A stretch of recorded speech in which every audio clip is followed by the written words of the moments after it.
In this video, I'm going to teach you how to solve word problems involving arithmetic sequence. So, let's go! So, before we proceed, let's have a review first of the formulas that we're going to use in our discussion. So, we have the formula for the arithmetic sequence, which is a sub n is equal to a sub 1 plus n minus 1 times d. So, let's have our first problem. Pedro was advised by his physician to walk each day in the morning starting to 200 meters and increasing the distance by 50 meters per day as his daily exercise for 1 month. On the first day of November, he walked 200 meters. On the second day, he walked 250 meters and so on. So how far will he walk on the 15th day of the month? So if you want to solve the problem, first, you have to analyze the problem. So you have to read, understand, and visualize the problem. Then, determine the following. So you have to determine what is asked on the problem, what are the given of the problem, and what concept or formula are we going to use to solve the problem. And after that, all we have to do is to solve for the given problem. Let's use this to answer the given problem here. After analyzing the problem, we can now find what is asked. On our given problem, we're asked to find how far will he walk on the 15th day of the month. Then, we can also identify the given on our problem. So, we are given that Pedro walked 200 meters on the first day, and on the second day, he walked 250 meters, and so on. So, if you analyze this given, you can actually form an arithmetic sequence with terms 200, 250, and 300. Then, we're asked to find the 15th term. So, since we're looking for the 15th term, what concept or formula are we going to use? For this one, we will have the arithmetic sequence, and the formula is a sub n is equal to a sub 1 plus n minus 1 times d, because this formula is used if you want to find a specific term on a given arithmetic sequence, just like the problem that we have here. So now all we have to do is to solve. So using the formula a sub n is equal to a sub 1 plus n minus 1 times d, we have to identify the variables on the given formula. So first, we have the a sub n, which on our problem will become a sub 15, the a sub 1, which is 200, the n is the number of terms, which is 15, then d, or the common difference, which is 50. So after this, all you have to do is to substitute these values to our variables on our formula. So we will now have a sub 15 is equal to 200 plus 15 minus 1 times d, replacing a sub 1 with 200 and with 15 and common difference, which is 50.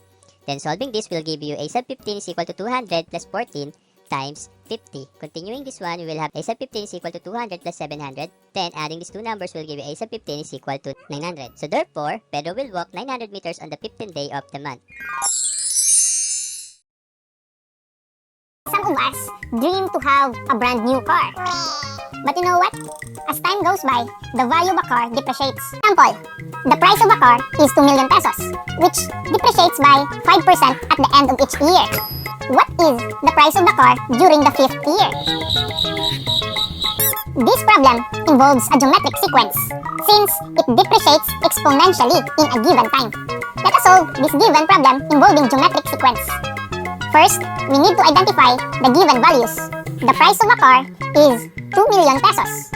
Then, we can say that this will be our first term, or a sub 1. And from 2 million pesos, it depreciates 5% annually, or every year. Which means that from 100% value, it drops 5% yearly.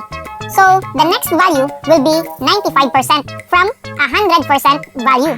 So, every year, the value becomes 95% from its previous 100% value. This also means that our common ratio is 95%, or R is equal to 95%.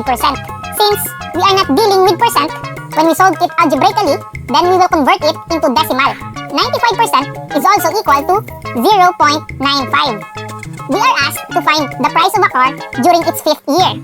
So, we can consider that the number of terms is 5, because we will find the value of the car on the 5th year. Or we can say that n is equal to 5.